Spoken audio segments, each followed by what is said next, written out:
Welcome to Reels on the Rocks, the show where your hosts Whiskey and Sweet Tea discuss film from the unpretentious perspective. In this episode, we close Post-Apocalyptic month with a look at Tank Girl. Don't forget to like, subscribe, hit that notification bell, and as always, please be advised that spoilers are ahead.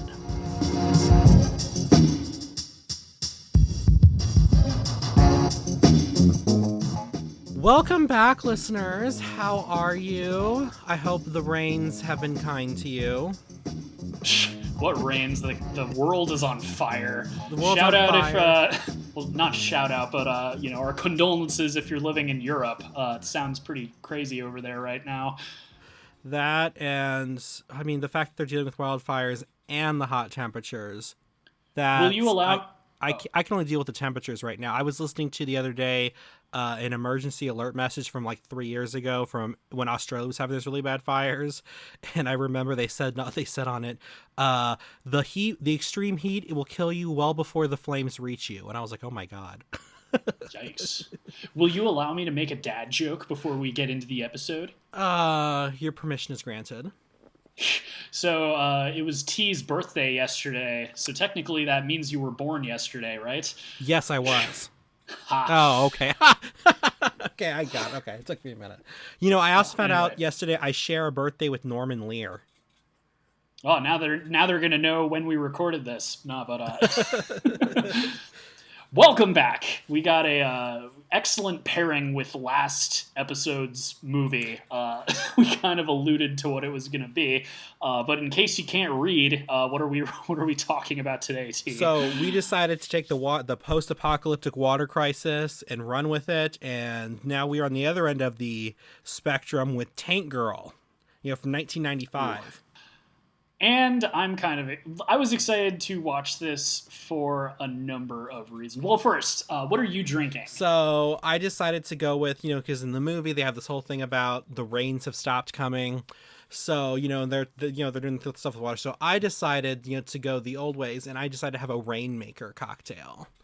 Ooh, what's in that? I don't even know if this is a real one, but it's one I found on food.com. So hopefully somebody drinks it, but it's like you take a bunch of like crushed ice and you put it with Southern Comfort or some kind of like whiskey and some cranberry juice and lime juice, and it's really good. It's tart, but it's good.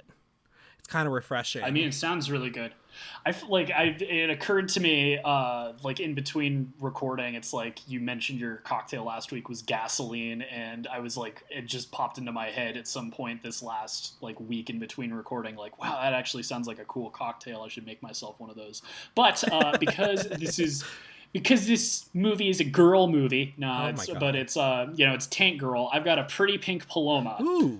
Since I've still got tequila from our last recording because I don't drink that often. But what's also kind of funny, I was hearing this on the radio the other day, but the Sunday before we recorded this was actually National Tequila Day. Oh, we missed that. So, well, technically I've been celebrating it since this whole month I've had my tea.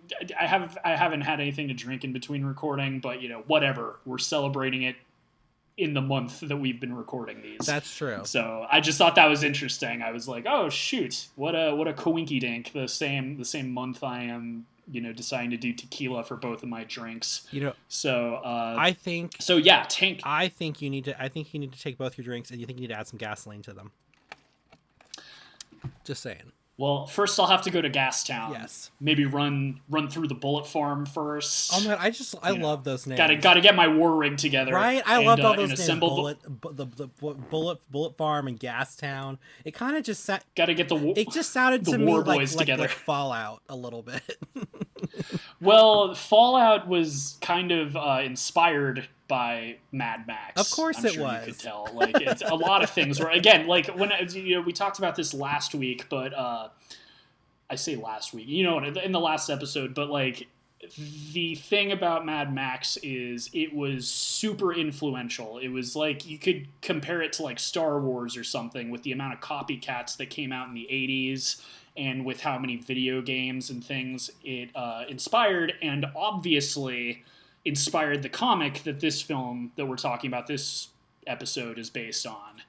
And by the way, like, did I sent you a music video a few days ago? So for anyone listening, the music video I sent was "Feel Good Inc." by Gorillaz, and the reason I sent that to T was because there's a connection between this film and that music video, and that connection is Jamie Hewlett. So this comic, I don't know if you knew this going into this review or even the film, T, but so Jamie Hewlett was the artist for the comic book, Okay. and so his art style hasn't really changed very much. So for anyone who isn't familiar, apparently like T, I'm honestly kind of my mind is blown that you never have heard that song. It was, as I said, it was "Feel Good Inc." by Gorillaz, back on from their Demon Days album, which it back in the day was a phenomenon. I'm surprised, like, this was a song that was like at every school dance when I was like in middle school and stuff. So I'm surprised you've never heard of it. But do you know anything about the band Gorillaz? I don't, except I think they spell it with a Z. Yes. Okay. So you'll find this interesting. So they're a virtual band. The frontman from the band Blur and Jamie Hewlett, the artist, formed this band together. So the idea, like, I actually happen to. I'm a boomer who still listens to the radio, but every once in a while something good comes on. And the other guy from Blur was on the radio channel I listened to and was doing an interview. And apparently they came up with the idea for the band when they were watching MTV, and they were just like, "This is garbage. Like, all this music is trash. Like, what if we like did something just really out there?" So what Gorillaz is essentially, like, as I said, it's a virtual band. It's a cartoon band. So those characters you saw in that music video are the band. And when they perform live, they have whatchamacallit, they've got holograms up on stage. Yeah. And so the musicians, it's weird because they get a bunch of different people to, like, essentially it's like studio musicians. They hire people out and things. I remember when Demon Days came out, one of the prominent musicians who also voiced do you remember the little girl with the guitar at the front of the windmill in the video you just watched? Yeah. So she was voiced by a Japanese, like, 13-year-old girl, and she also played the guitar on the record. Her name was and the cartoon character's name is Noodle.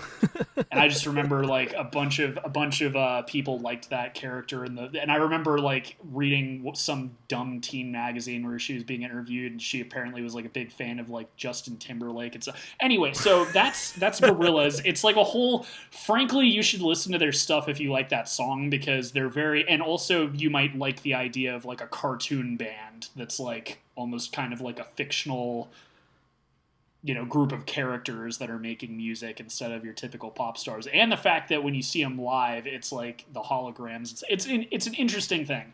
But so Jamie Hewlett, the guy who does the animation for the band, he was the artist for the comic that this was based on. And I knew nothing about this movie.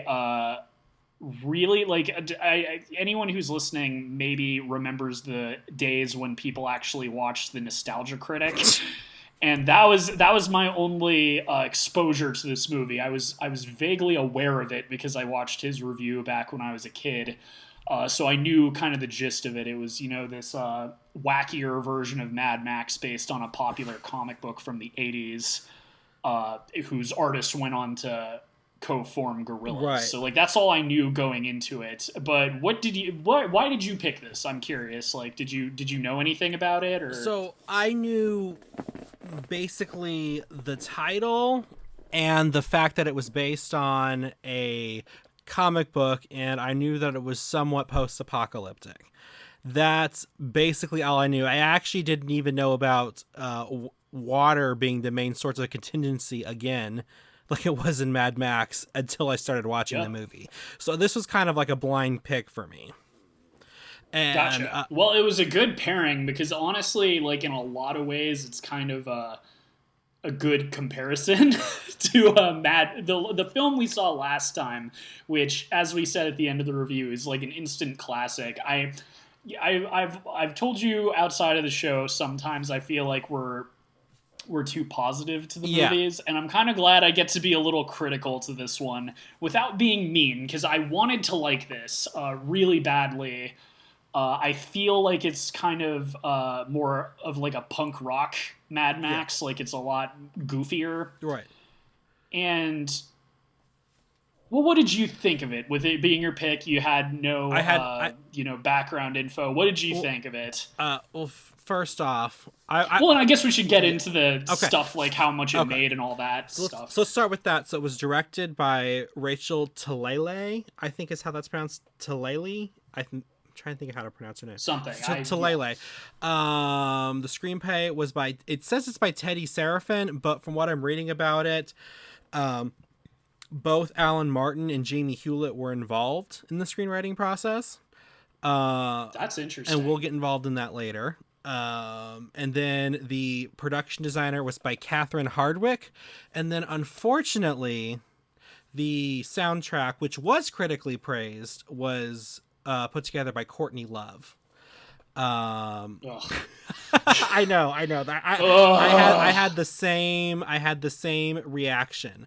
And then hold on, I mean, she's a good. Well, there's some theories that she isn't. There's some fudging around with whether or not she's actually the one singing on the records, but we won't get into that. Assuming she makes the music that she makes, I don't think she's a bad musician. If the rumors aren't true, but she is such an insufferable person. I can't stand her so much. But I mean, hey, good job. I actually did like the soundtrack. I'm gonna have a lot of things to bitch about, but that's not one of them. Well, this actually was another letdown for me. The prosthetics that were done like on the Rippers were done by they were done by Stan Winston. Yeah, and you may know him. I was gonna get into that The too. Thing. Yes, as well as Jurassic Park, Iron Man, and it's not it is like he founded the company, but it's like a company. They've done pretty much like we said this in our Thing review, which we recommend you go listen to. It's from a few years ago, but like in that review, I kind of said for visual effects, there's practical and CG. Mm-hmm. And for those two camps, the two big boys are Stan Winston and Industrial Light and Magic. Yeah. And that's still the case today. Even in a movie like Iron Man, yes, there's CG being done by ILM, but the actual suit that Tony Stark is wearing was made by Stan Winston. Yeah. So they've had their fingers in a lot of different puddings, shall we say? He actually he did head the prosthetics team. It was his company, but he did physically work on the prosthetics team with this. Apparently, his company wanted to work on the project so much they actually cut their usual prices in half to meet the film's budget. So they really wanted to work on this movie, which. That's just making me sad when I know what the finished product looks like.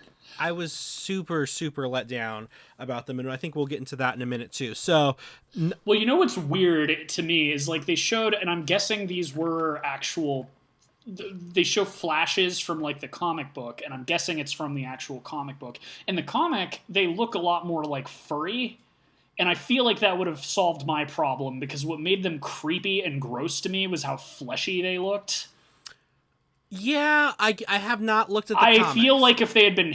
they showed them in the movie. Like, there were those weird flashes of the comic. I remember seeing some of the Rippers in some of those stills and being like, oh, they look okay in that. They look like they've got hair and stuff. In the stills, they look so much better. And that's the weird thing, because again, like my biggest issue, like for the time, the prosthetics aren't actually bad. It's just kind of one of those things where you shouldn't have done it because it didn't, it's almost like that show Dinosaurs, where it's like by today's standards, it's super uncanny and creepy, but for the 90s, it was like really cutting edge. I actually don't. That's kind of how I don't think Dinosaurs looks creepy, but I get what you mean. Well, I just mean in general. Yeah. Like, you show that to, like, a Zoomer today, and they're going to be like, ew! Ew! But, and it's kind of the same thing with the Rippers, because I don't think I would have thought they looked that bad in the 90s, but now they look awful. And there's some things that don't bother me that much, like, or that were done pretty well, but I know what you mean. I did not think they looked good. And we'll get more into it when we talk about the actual story, but the characters, the Rippers, were not my favorite either. But So this was like a bomb too. yes, Like it was. how So its budget was 25 million, and it made 6 million at the box office. oof. This is like the opposite from every aspect. It's like the opposite of Mad Max. Mad Max is like, oh, it cost 10 grand to make and it made $100 million. This is like, oh, we've got a $20 million budget, which was nothing to sneeze at in the 90s, and we're going to bring in less than less than half of that. So my mom was working in the theaters when this came out, and she told me this story. She says, she says she was working the box office, and this little kind of prim and proper older lady came in, and she was just looking, and she was like, yeah, maybe I think I'll see this Tank Girl film. Yeah, let's see that. And my mom was like, okay, sure. Do you know what it's about? No. It's just they tried to kind of tell her. She's like, okay, but she still bought it to go see it. My mom was, I was like, she's like, I don't know if she stayed or not, but she was just like, for some reason, I just don't think that was gonna be her jam. Did she ever find out if it was? Did she catch the lady when she was No, leaving the she theater and be didn't. like, how'd you like it? No, I would have loved to have seen that conversation. It'd be funny if she really liked it. It was like her favorite movie of all time. Right. She was like the one take. Like here's my thing watching this. I like, again, when we get into the story, I'll get into a lot of the things that I think really kind of botched this movie. Mm-hmm. But one thing that was just at the back of my head, and part of the reason I insisted that you watch that music video is I was like, this should have been an animated film. Yeah.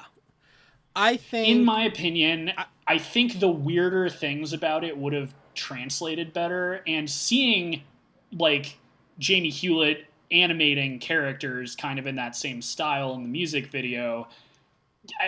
he has some out there ideas. Like there's the flying windmill and all of that other stuff and kind of the gross looking characters. And, you know, like I feel like if he, and the tragic thing is it never would have happened. Cause you know, animated films back at the time this came out, it was like Disney and maybe DreamWorks like was just starting to kind of become a thing, but it's like, you know, the animated films were like little kiddie movies, so you were not going to make an R-rated Mad Max thing. Today, I think it would do gangbusters, especially like Jamie Hewlett's still doing great. Like Gorillaz is just releasing a new album right now. Mm-hmm. So get him on the phone. I don't know if MGM still has the rights to this, but it's like, guys, he's the artist for one of the biggest musical acts on the planet right now. Get him to animate a Tank Girl movie. Right. And you will print money. Especially, like, I guarantee there's probably still fans of the comic today. Right. No, I'm sure there are. I do know, I was reading, they said that they still, like, you know, they still see people cosplay as her at you know, Comic-Cons and things like that. Yeah. So I do have some good news. It said, I was reading, it said that in September 2019, Margot Robbie's production company has optioned the rights from MGM. Do you know... Oh, my God. We'll talk about this right now. I wrote this down in my notes, and I'm sure you probably maybe even can anticipate where I'm going with this. But another kind of tick against the movie, or a tick for it, would you say that Tank Girl reminds you of any pop culture character from the last 5 or so years? Yes. She is kind of like a sort of less interesting Harley Quinn. Okay. Yeah, and exactly. Like, here's the thing, and this is kind of where I know. So for anyone, I don't even think we've talked about this on the podcast before, but if for anyone who's doesn't know, T is the #1 Harley Quinn stan. Oh my God, okay. But I did get emotional at the end of Birds of Prey. I'm not gonna lie. The thing is with characters like that is they can get on people's nerves. Harley Quinn is kind of one of those characters right now. For me personally, it depends on who's writing the character. I think she can really work. Yeah. But if you give her to a really, you know, not talented screenwriter, she will become irritating. And I think partly because a lot of people have probably just seen the first Suicide Squad movie and nothing else. They're just like, she gets on my nerves. I hate her. And I think that might actually be why I think, Birds of Prey didn't do so well. It did okay, but it was just short of like, what they wanted it to be. They were hoping it'd be another big hit or whatever, but it didn't do as well. And I think with characters like Harley Quinn, it's going to be hit or miss because some people are going to find her just super grating.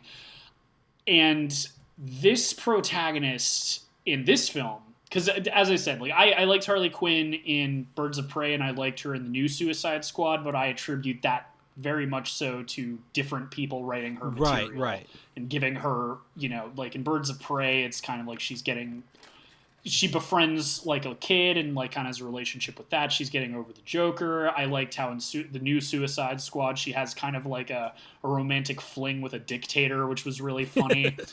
And then but in this, it's like, and I know that was probably part of what made the comic so popular, was that it's just kind of this crazy, ditzy, chaotic character in a post-apocalyptic world. And I think it works in cartoon form. I think that's part of the problem. But it also, like, it's the same thing like with Harley Quinn, where like you need to have some kind of way to make the audience relate to this person, or else you're gonna lose them. Right. And it's, again, this movie, it's so comparable to Mad Max. I love how both films start out with like a monologue from the protagonist. Right. But boy, they're different. In Mad Max, it's like, oh, my life is fire. And in this, it's like, in like a little baby voice, she's just like, it's not bedtime story time, okay? So the asteroid came and then blew everything up and all the water gone. Yeah. And like, it's just within 10 minutes, you're going to know if you're going to like this movie or not, because like either you're going to find her really funny and endearing, or you're just going to want to like mute the movie. Well, and so maybe this is a good time to bring this in. So Tank Girl was portrayed by Lori Petty. The big names in this movie is Lori Petty as Tank Girl. Ice-T is one of the Rippers. Naomi Watts. And Malcolm McDowell, who we know from Clockwork Orange fame. Clockwork Orange. Which I was like, I was like, oh, how far they fall when I found out that was him. Well, when I showed you A Clockwork Orange and I told you, like, oh, he's still acting, but he just does not give a shit. Like, he'll act in anything you give him a script for. This is exactly what I'm talking about. He's in good things and he's in bad things. He, for instance, like 10 years ago, that movie Easy A, he's the principal. That was a good movie. He was a good principal.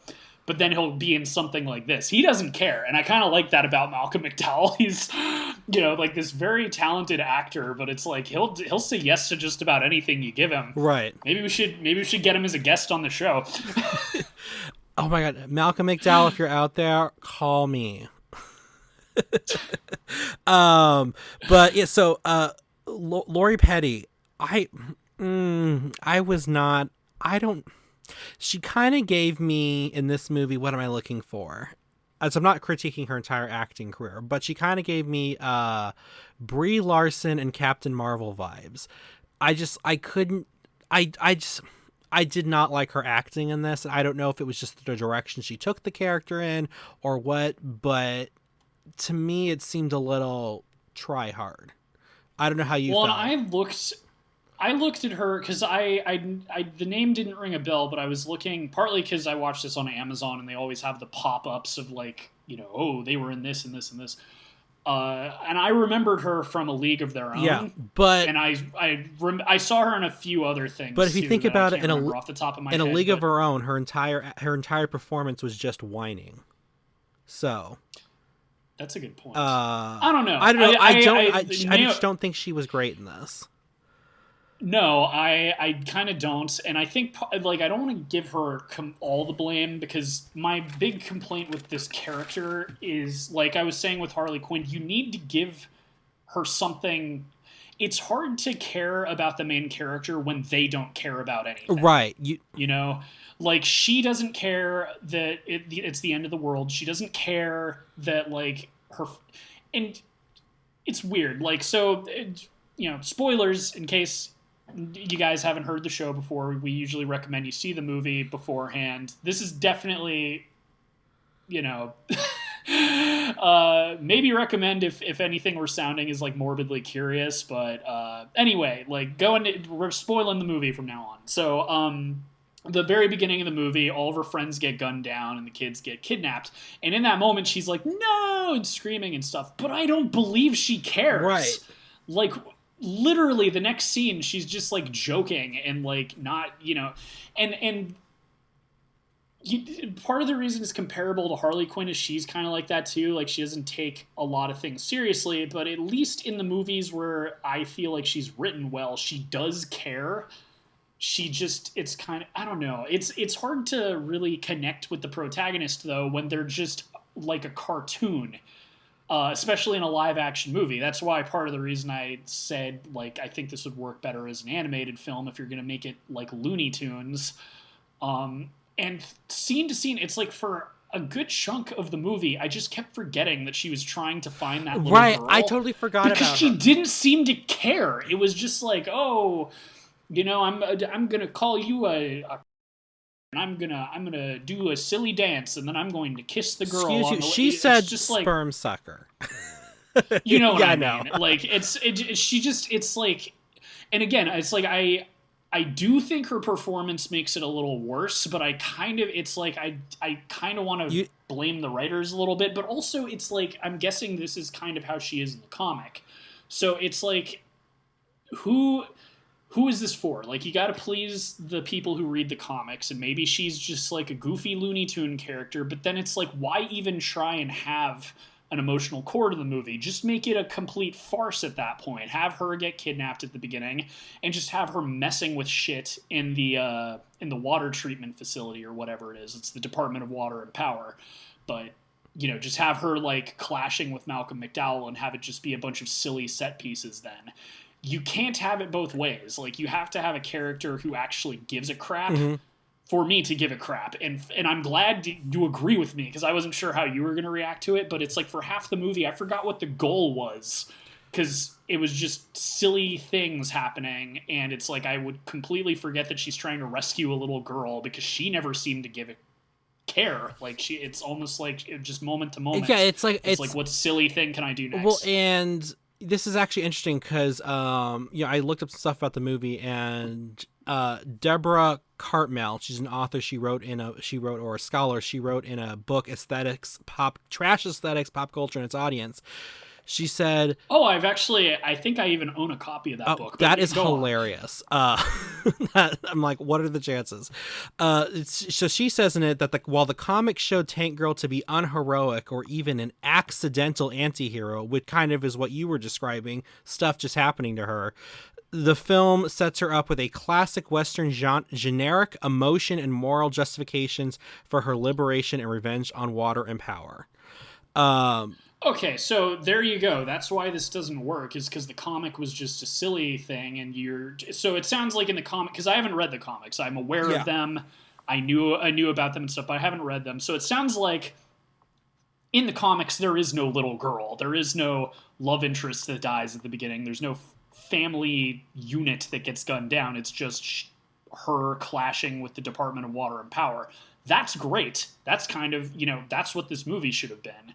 But again, like you get this with a lot of movies in the 90s where it's like studios are really scared to go outside of the formula, so they need to create a formula, and it felt so forced and so who cares? Like, again, I would constantly forget that she's trying to save a little girl. Well, and just with reading with that and knowing now how more of the comic books are, I think this kind of would have worked more as a sort of, if they want to do a studio one to make thing, I feel like this would work better as almost like a Tom and Jerry sort of thing. You know how they used to make these comics just before the movies, and it was just these situations. If you think about it, there really was no moral high ground in those situations. It was just they hated each other, and so they would do stuff to each other. That was basically it. And I feel like a short 5-minute series of cartoons kind of like that would have worked better with this character.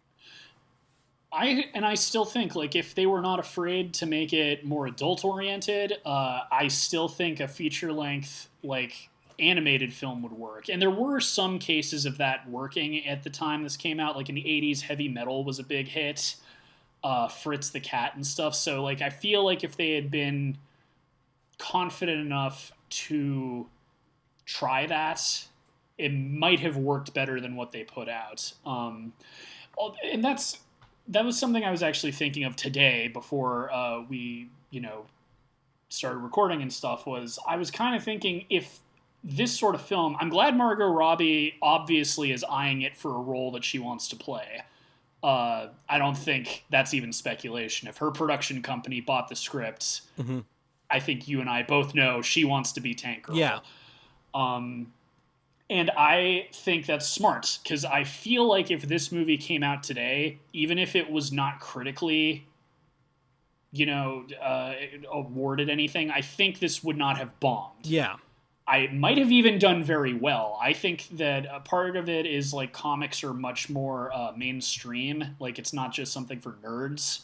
So I feel like a lot more people are probably aware of the character. Some people might even be aware of the character because of Jamie Hewlett. They were like Gorillaz fans, and they're like, whoa, this guy's artwork's really cool. What did he do before?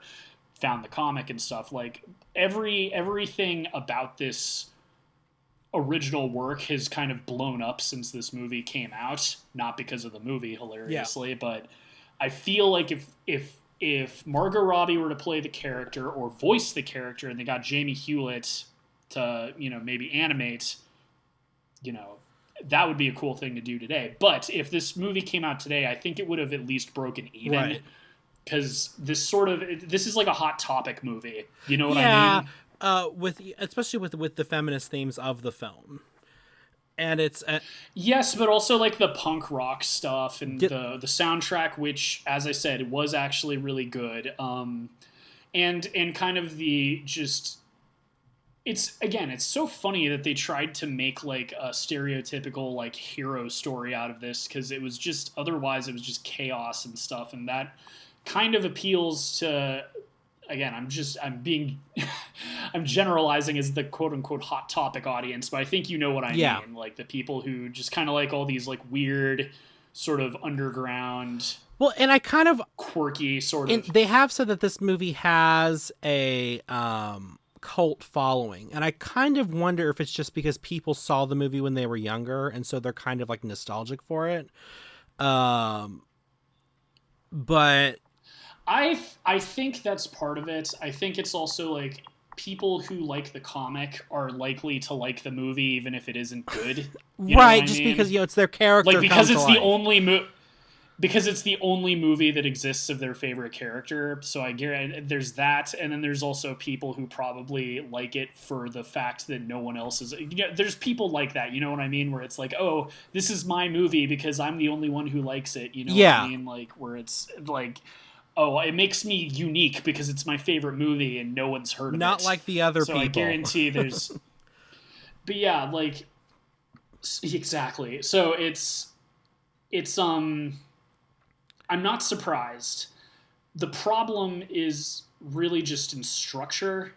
Like, again, it's either... You can't have it both ways. Either you have a punk rock comic movie that is out of control and just not afraid to be vulgar and stupid and violent, or you have a typical generic 90s Mad Max ripoff, right. Which, frankly, is the safer option, but also I think why this movie failed is that it was just forgettable. Because I don't hate this movie, and I wanted to like this movie because it's a cool idea, it's... And also, not even just like the fact that it's like a female protagonist, like the idea of like a funny Mad Max is not a bad idea. Like you could make it into like a farcical comedy kind of thing. And that's sort of the parts that worked the most for me was when it was just Malcolm McDowell and the lead. Yeah. Like the way they had good enemy chemistry together. Like the way he was like antagonizing her and she would just be really defiant to him. Those were some of the best bits in the movie, was when they were just like with each other. You know what I mean? Well, here's some more stuff about like the background of this movie too that I want to touch on. So just to break your heart a little bit more, Winston personally insisted on being given the project, and according to this article, he claimed the Rippers would be, quote, the best characters we've ever had the opportunity to do, end quote. So, do you know what's really funny? What year did this come out again? 95. Yeah, this was after Jurassic Park. So what are you... You poor man. Like, what... can we... Might as well get into that, by the way. The Rippers were one of the worst things in the movie. I will say, was it Ice-T or Ice Cube? It was Ice-T was in the movie. He was fine. I actually thought he was okay. Yeah, he was fine. The Rippers were really, like, so... I was like, they were kind of a letdown. So, for anyone who hasn't seen the movie, again, you probably should if you're listening to the show. In the movie, there are mutant kangaroo people who were, like, bred to be super soldiers, and they're called the Rippers. Right. But they're, like, kangaroo people, and Stan Winston was the one who did the costumes. So, and they had kind of a... It's funny, some of the people I'd never heard of before, but they had long lists, so I guess they're, like, character actors, done some creature stuff. But Ice-T was one of them. And they... are, you know, they're framed as sort of the heroes, the ones that are standing up against the Department of Water and Power. You know, they're, you know, kind of like trying to start like revolution, give water to the people and everything.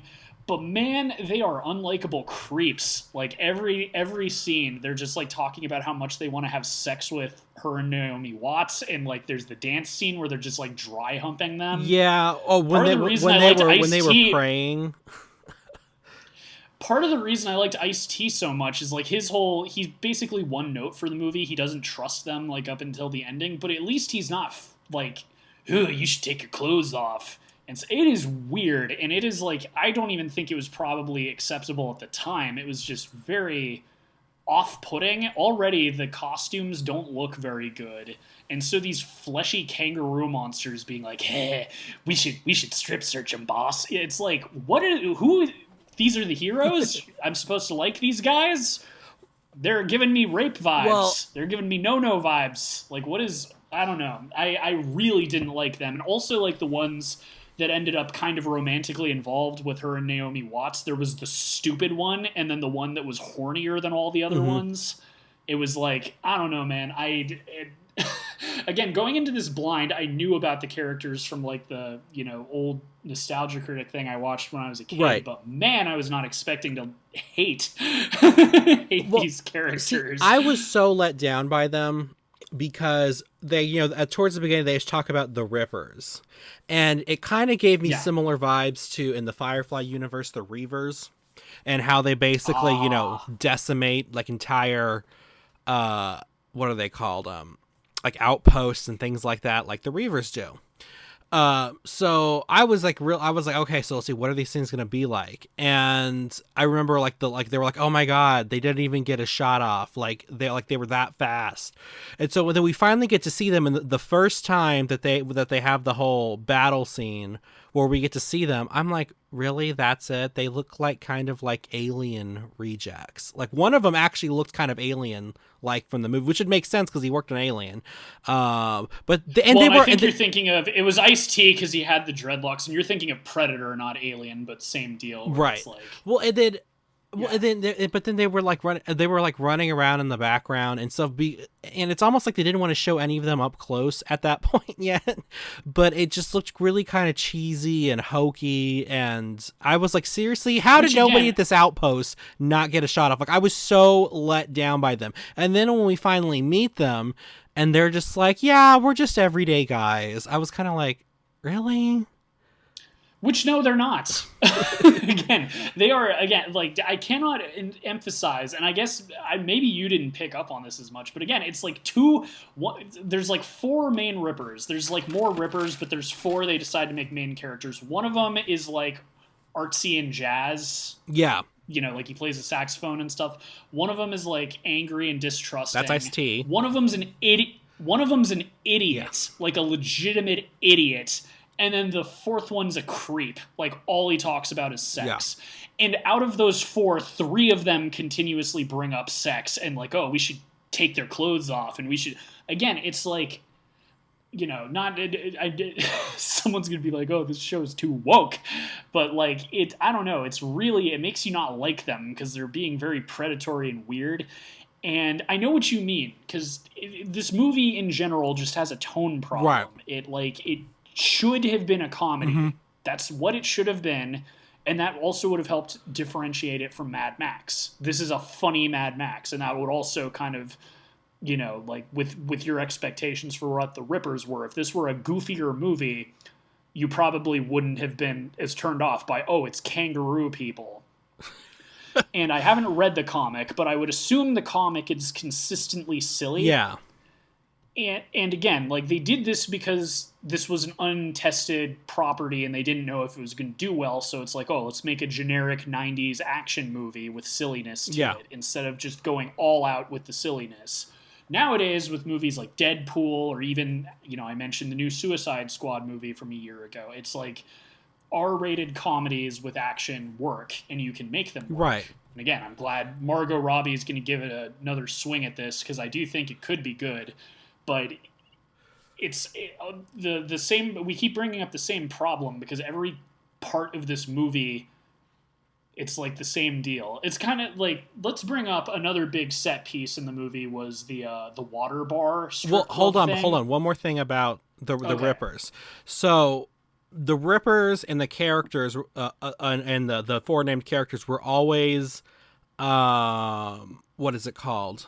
They were always involved in all the versions of the script, but they purposefully, from what I'm reading, they purposefully left out the relationship between Tank Girl and I think his name was Booga. Until the stupid one, by the way, he is the one I was like, he is an idiot. That is his character. He's very stupid. Well. Yeah. So that didn't come up until the third. I think they said like the third draft of the script because they would not, because they thought the studio wouldn't allow, like, I think basically an almost bestiality like relationship to exist. So they basically waited until they only saw them as characters and then they wrote it in. Again, literally minutes after introducing the Rippers, they're talking about like, oh, let's get them naked and stuff. So weird that they kept all that in, but because again, like frankly, like Booga is the one that ends up a Tank Girl and an idiot in a kind of crazy ditzy character. That's not really like that weird of a pairing. Mm-hmm. I kind of see what they're going on about with like the zoophilia or whatever, but it wasn't romantic is the thing. It all felt kind of fast stuff out, but it felt rapey. Again, like maybe I'm crazy. I'm surprised you're not bringing it up as much as me, but it's like, well, again, there were four main Rippers, and three of them were constantly talking about having sex with these two girls. So I didn't bring it up because two reasons. One, all of the men in this universe are basically portrayed as essentially predators. That is and then true. Two, the other thing is it happened so quickly and so almost unceremoniously. It was almost like barely even an experience. Like to me, it's like that. I mean, it happens, but it's over just so quickly. It's over quickly because they bring it up 5 minutes later in the next scene. But it's like, I think my problem is that these are supposed to be the heroes, so to speak. Like Tank Girl is more of an anti-hero. Like she's kind of just doing her own thing. Like she's kind of similar to Max in that way, where she's not really looking to save the world. She's just out for her own stuff. So these characters are supposed to be the real heroes. They're trying to give water to the people, right. And making them just like lecherous creeps is like really see. off-putting. And actually, now that I think about it, I think I was actually kind of surprised at the beginning when they were first like that, because I was like, oh, okay, all the bad guys are creeps, so they're not going to be creeps. Oh, they're creeps too. Okay. It's kind of like let's compare this to Mad Max. We've got the war boy whose name I forgot, but so he ends up kind of almost having a relationship with the redhead. Right. He never once is like, ooh, I want to see you naked. Ooh, you're Brita, aren't you? Like, he never even brings up sex. Like, they connect on an emotional level. And I know that movie is, like, a serious, good movie. But, like, that's how you do it. Good. But that's how you do it, right? Especially, like, these weren't even framed as bad guys. Like, these were framed as potential monsters or something. But, like, they were framed as, like, the force that's fighting the Department of Water and Power, so, you know, I'm sure no one was surprised that they were supposed to be good guys. So again, like, literally every scene they're in, besides Ice-T, every one of the Rippers is talking about how badly they want to have sex with Naomi Watts and Tank Girl, and it's so off-putting that it just, it's creepy. Again, like, the idea that they were even trying to push, because again, I think it was probably wise to, and again, like, I don't think there would have been a problem. It's like a cartoony sort of thing. Like, if they didn't have a problem with Howard the Duck, they're not going to have a problem with what the Rippers should have been like, are like the Ninja Turtles. Yeah. You know, there should have been, like, fun, butt-kicking, cartoony animal people. Right. Like the Ninja Turtles. And here's a fun thing. All the Ninja Turtles have, like, a crush on, what's the reporter's name? I know who you're talking. You know who I'm talking about. I know who you're talking about. The one she's usually wearing the orange jumpsuit. Anyone who's... But, like, so all of the Turtles have, like, a crush on this reporter. They're not... touching her, they're not asking her to, like, get naked. Like, well, I heard her name is April. April O'Neil, that's her name. But like, but I thought like the Mutant Turtles are also like essentially 15. Yeah, but I mean, 15-year-old boys. Okay, well now we're learning more about Whiskey's youth. Checkmate T. Oh, not just me. It's the horniest life forms on the planet are all teenagers. According to every sitcom I've ever watched, that is true. I mean, according to life. But anyway, that's a perfect example too, and that's also a movie that came out in like the 80s, you know, and they had. I actually wonder if Stan Winston did the suits for the live-action Turtles movie. I bet he did. Have to look that up. No, but you know, tweet us if you want us to review those movies. You want to know what's weird though? But is they actually made a naked Ripper suit that included a prosthetic penis for the post-coital scene, but it was cut from the final version at the studio's insistence. My God, I shudder to think what the hell this movie was like before they decided to. This is an area where I think playing it safe was a good idea. And again, like, I don't think on paper, like, it's entirely a bad idea, like, to have, like, a relationship or whatever. But again, the way they went about it, even before it was cut out of the movie entirely, is so wrong. It's not the sort of thing that's going to win over the audience unless the audience are just a bunch of sex-crazed weirdos. Well, I mean, they just had that miniseries Tommy and Pam come out where they had essentially a giant puppet penis that would talk to the main character. It was a good show, though. And also that was played to be funny. Like, and again, this keeps going back to the tone. Right, the tone. This movie needed to be a comedy. Is it a serious or is it a comedy? It's like it couldn't decide what it wanted to be. And so it kind of awkwardly, it kind of like drunkenly walks the line between the two. Well, and this is like a problem with a lot of movies like this from this time period, because like this was before even superheroes were a proven concept to like major studios. Right. So like this weird like post-apocalyptic comic, like they're gonna play it safe. So I feel them on that, and that's kind of going into this. I was like, the whole time I was watching the movie, and the whole time I've been thinking about this movie leading up to this review, it's like, who is to blame for this? Whose finger do I who do I point my finger at? And I don't want to blame the director, because I did look her up because I was curious if she like continued to have a career, and she's doing fine. She has done tons of TV. She does comic book stuff regularly. Mm-hmm. Like, she's directed a bunch of episodes of Supergirl. She's done better movies than this. Although, here's a fun little, tie-in with an earlier review we had. She did happen to direct the worst Nightmare on Elm Street Oh, that film. Was her directorial debut, Freddy's Dead, The Final Nightmare. Oh, it was. It was. Although she read the comic between takes, and that's when she decided she wanted to do a Tank Girl film. Well, I'm glad you looked that up too, because I didn't want to, I didn't look it up to blame her, because frankly, she didn't write the movie. I doubt she had anything to do with how terrible it was, especially if it was her first movie. That was probably her being like a rent-a-director. But, yeah, she's done fine for herself ever since this. So I don't think it's her fault.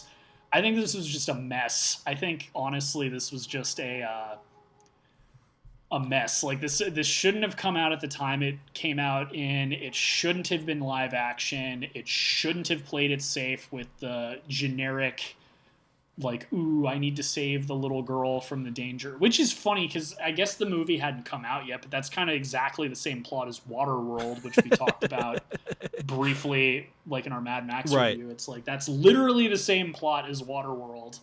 Well, she says, the But director yeah, says, Talele says that she says the studio kept interfering and kept making cuts to it. there I'm we not go. quite sure I totally believe that as being the problem because let's see, I'm sorry, what are their names? Alan Martin and Jamie Hewlett. They've said that the script was lousy. They said they kept Yep. rewriting it and putting they said they keep putting Grange Hill jokes and Benny Hill jokes in, and people weren't getting it. And they also claim that the studio or the director, whoever it was, forgot to film about 10 major scenes, so we had to animate them. It was a horrible experience. That makes, I believe both of them. I believe the director and I believe Jamie Hewlett and Oh the yeah, it writer, does say because both of those make Talele sense. did say that the studio interfered significantly in the story, screenplay, and feel of the film. So And I'm guessing the studio is the one who had the lousy screenplay that Hewlett and the other guy had to keep punching up, and then they punch back down. and then she did Because I say believe everything. that she had been in sync and on good terms with Martin and Hewlett until the studio made significant cuts to the film, which she had no control over. I believe Yeah, all so of I think them. I think they're all in there. So I apologize to Lele for Which not believing you at first. I'm sorry. No, I believe you, Talele. Again, like your career since this movie, I know you're not a Yeah. hack, obviously, because you wouldn't.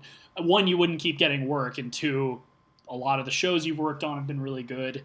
From my understanding, I haven't watched Supergirl, but anyway, no, that makes a lot of sense because that was kind of the weird thing too. There's sequences in this film where it just cuts away to like comic book panels, which I'm guessing are straight from the comic.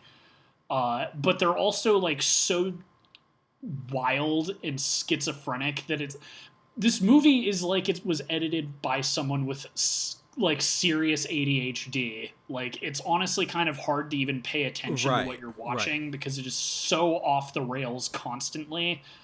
And the weird comic panels don't make any sense, and that also explains why the I'm sure you felt this way too. The ending just Yeah. happens.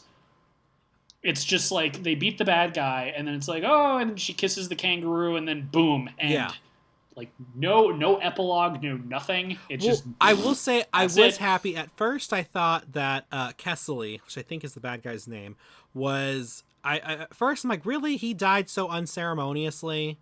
Oh, okay, no, he's back. Okay, never mind. Because I was gonna be There's no upset at that clarity first. though. Yeah, there's no clarity though because maybe he did. Like, how do you kill someone with a freaking holographic head? Like, it's I don't know. It's weird, but it's a mess. And then there again, like it's kind of hard to even really like. There's like different big set pieces. There's kind of the beginning where she's out in the desert, then she's stuck at the Department of Water and Power, then she escapes. She's out in the desert for a little bit. There's Shout out to my again friends in like White this. Sands. The entire movie was filmed in, like, I think, White Sands, New Mexico. Oh, there you go, Coolio. I've been to New Mexico and I'd like to go back. It's a beautiful. It's got all the beauty of Arizona, but it's a blue state, so that's nice. But it's Well, oh yeah, and I mentioned this earlier. Let's talk about this because this scene is so out of place, and it almost feels like padding, and it's also like again with the dark subject matter in a comedy, which again is fine. I like dark comedies, but it just feels out of place. Like there's a water bar slash strip club slash prostitution ring run by some woman called Madam. And this is the stage set for a big musical number, which then they make the end credits song of the movie. And you have a 10-year-old girl being sold to like a 50-year-old man for sex. Well, but Again, he wanted that schoolgirl experience. I'm just kidding. For Not sure. at all. Well, first off, did you recognize the 50-year-old man? Oh, see, it's been like we were planning on recording earlier, so I watched this a little while ago. So not off who Iggy was it? Pop. Right off the top of my head, that's who it was. I noticed his name in the credits. That's funny. But and that's the thing too. It's not the problem isn't that a little girl is being sold off to an older man. I mean, that is a problem. To clarify, that is a problem. Well, but in the story, it is a problem. But not in this. Is not the problem. Not in this universe. It's just so, again, like, this movie doesn't know what it wants to be. That's like a dark idea. They don't have any fun with it comically. Like, the dude just kind of gets taken out. And I don't know. Again, like, up until this whole sequence, I said this throughout the review. I kept forgetting they were trying to rescue a little girl because it never freaking came up. Right. This was like the one time it was on my mind because it was the only time it was like important. And then hilariously she gets like kidnapped immediately after this anyway. So again, for the second time. She's barely in the movie. It's like, again, there's no reason this little girl should even be in the movie because she's... And I looked that up too. I was like, did this little girl go on to be like a real actress? Nope. She's like in one other movie. But this is like, this is also like the one time when I feel like the movie's having any fun with it. So that's not entirely true. Again, I do kind of like the bits with Malcolm McDowell in the lead, but this, I don't know, this scene is so out of place. I feel like it's easy to even forget that it's in the movie. So the most thing I liked in there was when she's, getting her costume on or whatever, and she's basically going against essentially what society standards for an attractive woman are. I did like that. I know what you mean. But I wasn't really sure what the point of singing and having the crowd sing along and do like a Vegas style show was about. That was well, again, this movie is horny, man, because the song was also about sex. Well, that is the only problem I have. Do you want to make it worse? So Cole Porter, who originally performed the song in 1928, that's what they said. Oh, that's Cole Porter's. Well, it's not necessarily, because the first lyrics of the song were changed because originally they were quite racist. So not only is it a horny song, it's also a historically racist song. Oh boy. Well, what a Jesus. I'm not surprised. Well, I mean, here this should put a smile on your face. Lamar Hafeldison of the BBC wrote famously in his review, he gave it 1 out of 5 stars and wrote, "Sadly, the BBC does not pay out for one-word reviews. If it did, then this review would read simply tiresome." And I don't want to come off in this review like I hate sex or something. Honestly, the one problem I have with it is with the Rippers, just because of how pushy and creepy they are. Frankly, the sex stuff makes sense with kind of the punk rock vibe. And there's even like bits like even though he dies immediately after, like the bit with her kind of love interest at the beginning where she's, now strip for me and whatever. And like I don't think there's a problem with that. I don't think there's a problem even with this whole like club setup or anything. It's just, I don't know, man. It's just sad. This movie could have been pretty good. Again, like the idea of like a funny Mad Max would have been pretty novel at the time. But we're also dealing with MGM, who historically doesn't know what the hell they're doing since like the 60s. I'm pretty sure even executives would agree with that. Like, it's just if they still have the rights to this, I know Margot Robbie wants to make it, but if they still have the rights to this, it's like, let her do whatever she wants, man, because this could be like a killer IP for you guys. Right. If you have any faith in it. Obviously, like, this was just kind of another forgettable 90s weirdo movie from that era, like, where they were seeing what could stick to the wall. Well, and it's a Mad Max ripoff. I think they expected this to be a lot bigger than it was.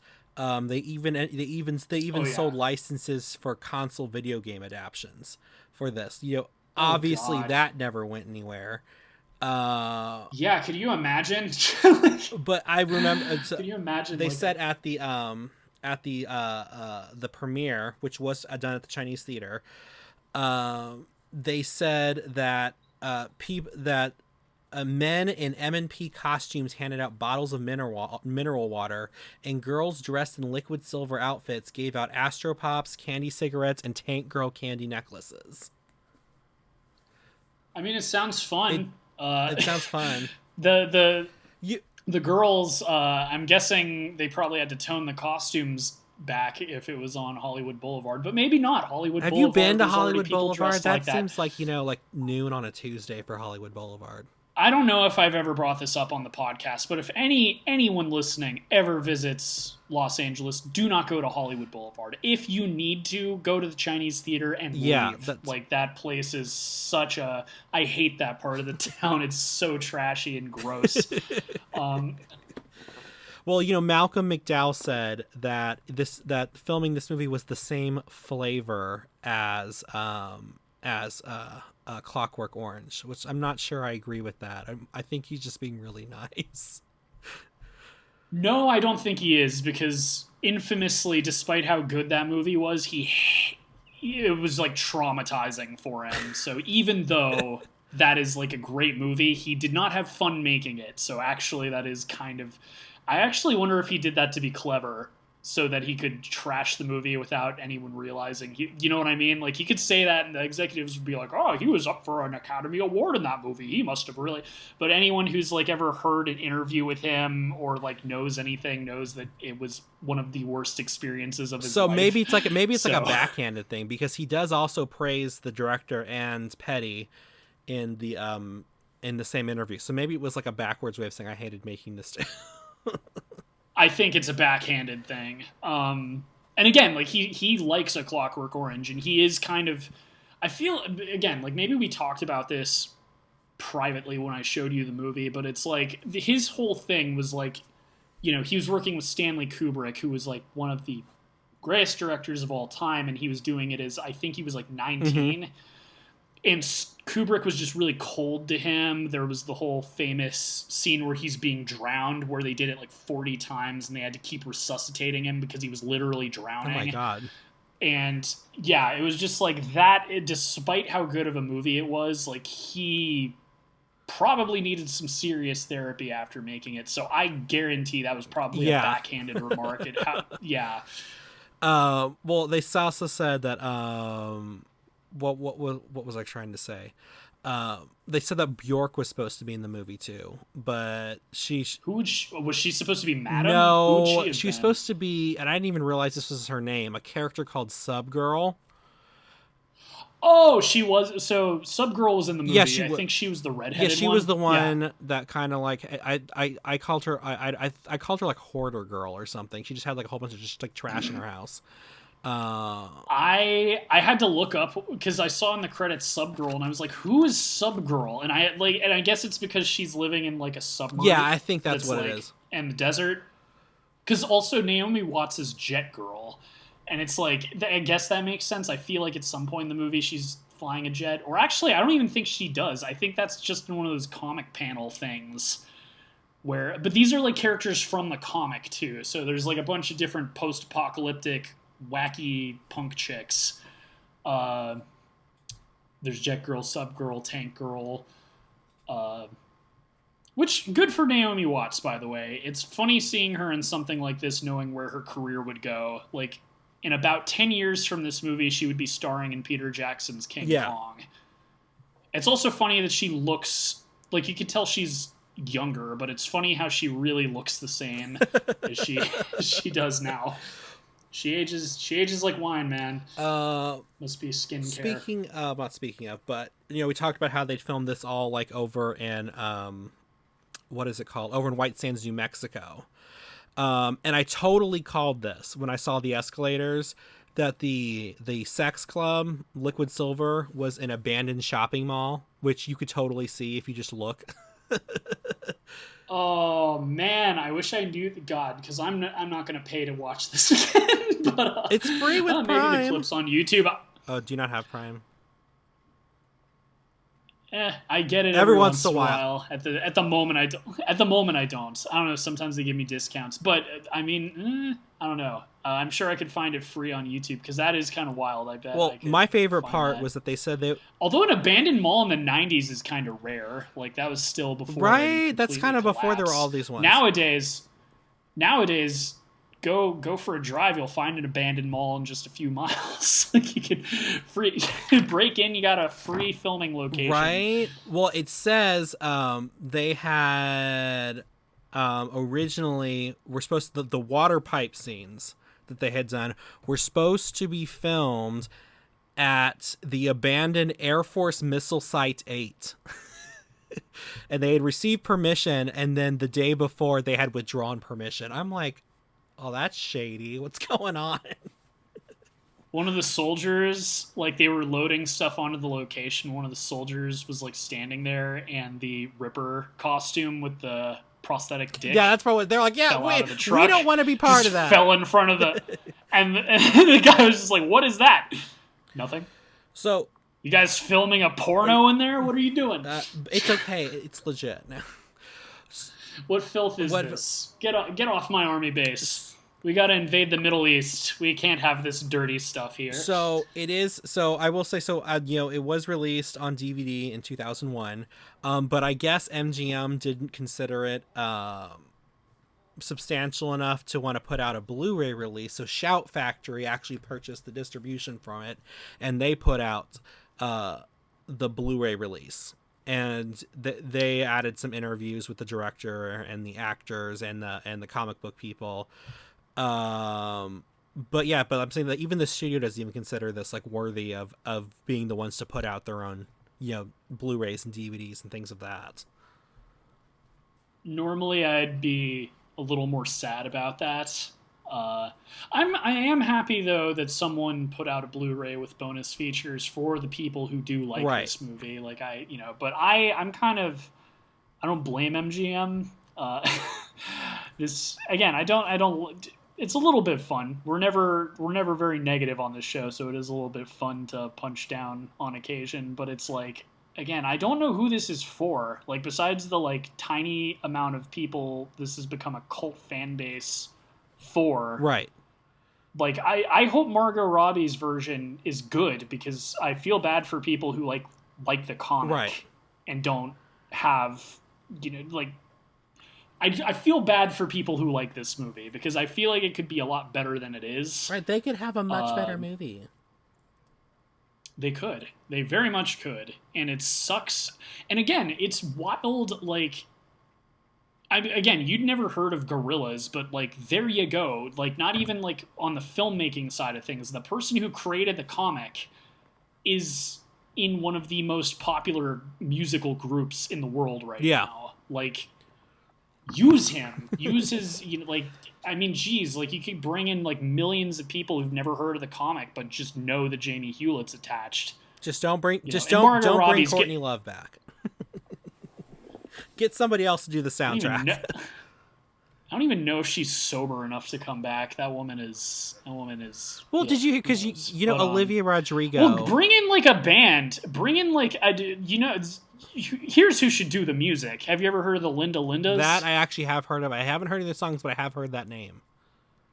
So they are a punk band made up of Asian American middle school girls. Love it. Maybe they're in high school. Love everything now. about it. But there you go. Get the Margot Robbie. Get the Linda Lindas to do the soundtrack, and it'll be lit. It'll be great. Right. Oh, see, the thing I couldn't stand with Courtney Love is what is it called? Olivia Rodrigo put out a sour prom tour. Oh yes. And then basically she was upset at her for using the sad prom girl look. Like apparently Courtney Love invented that or something. And so like, it's okay, just send flowers from my favorite flower shop in London. And I'm like, no. Everybody just ignore her. She'll go away.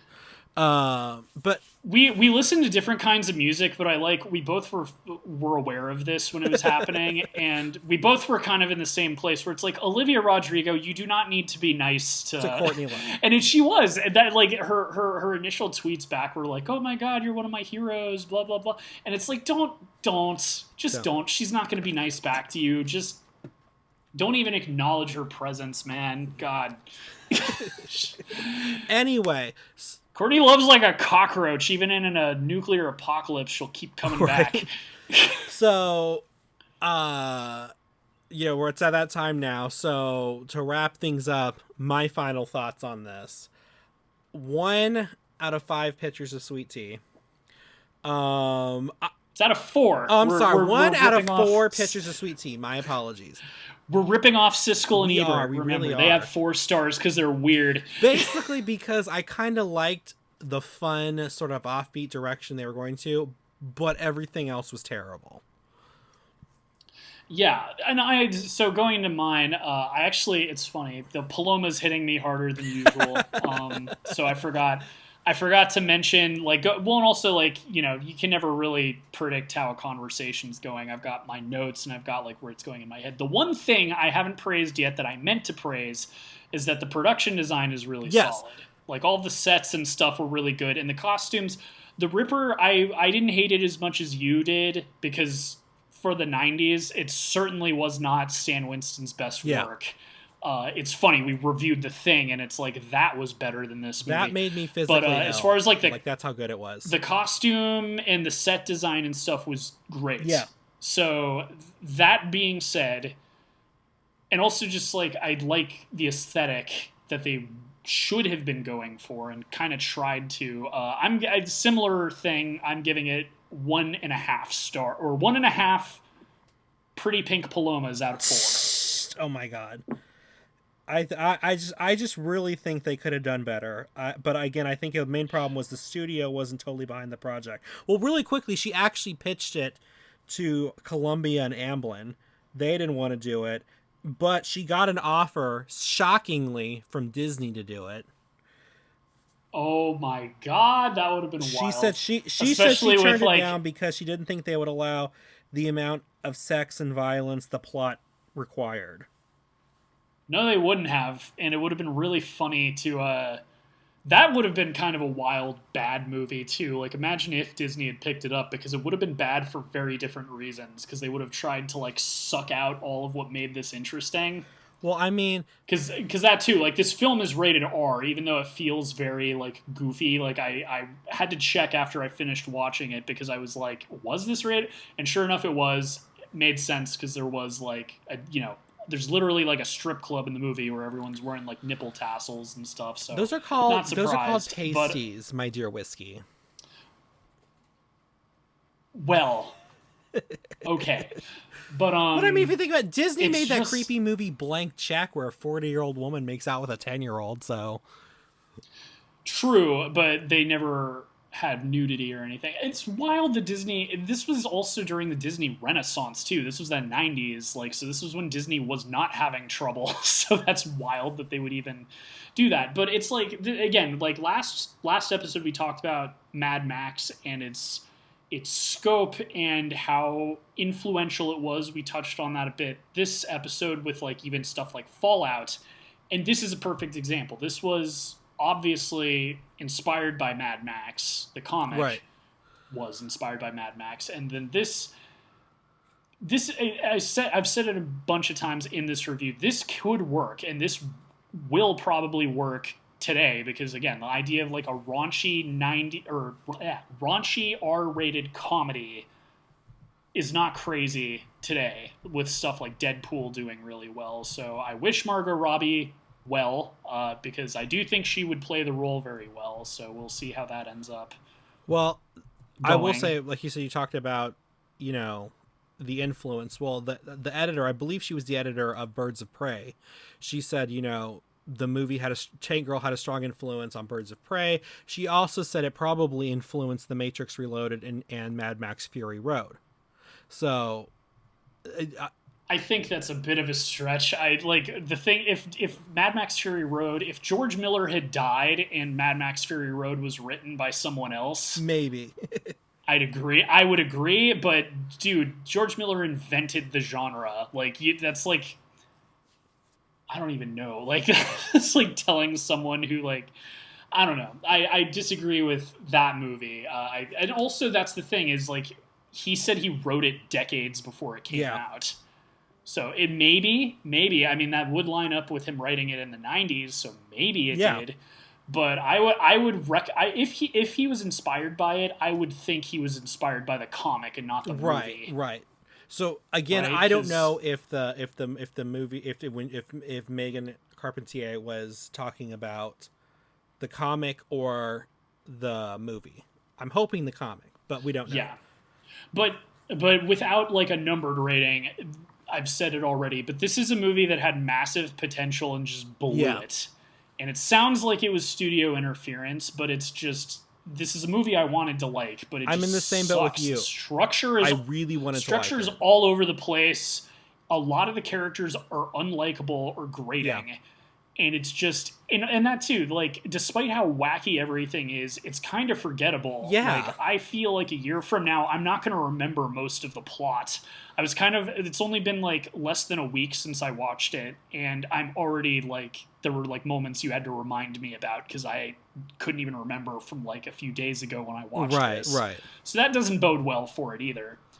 But I did not know about Margot Robbie getting it, so that's cool. That's interesting, and that might actually pan out to be something really really good. And I'm curious if MGM still has the rights to it, because that, who knows, you might have a hit if Margot Robbie hits it out of the park. I think they still have the rights to at least I don't know, something of it, because like I said, Margot Robbie optioned the rights from MGM in 2019, so they must still retain the rights to it.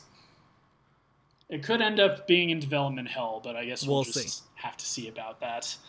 But anyway, thank you guys so much for hanging with us for another episode of Siskel and Ebert at Home. And hopefully...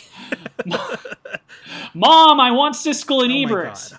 Oh, we have Siskel and Ebert at home. Yeah, we do. We're Siskel and Ebert. We're the knockoff Siskel and Ebert, but with less of an attitude. We also don't dox people. That's true too. But anyway, feel free, if you like this, to check out one of our other reviews. If you're watching this or listening to this on our YouTube, feel free to like and subscribe and all that stuff. If you have a film you'd like us to talk about, hit us up on Twitter. At some point, our Instagram should be launching, so that should be a thing. But yeah, thanks for hanging out with us, guys, and we'll see you next time. See ya. Suck it, Scorsese. And we're... oh, I messed it up. We've been Whiskey and Sweet Tea, and we've been keeping it Kino. Bye, y'all.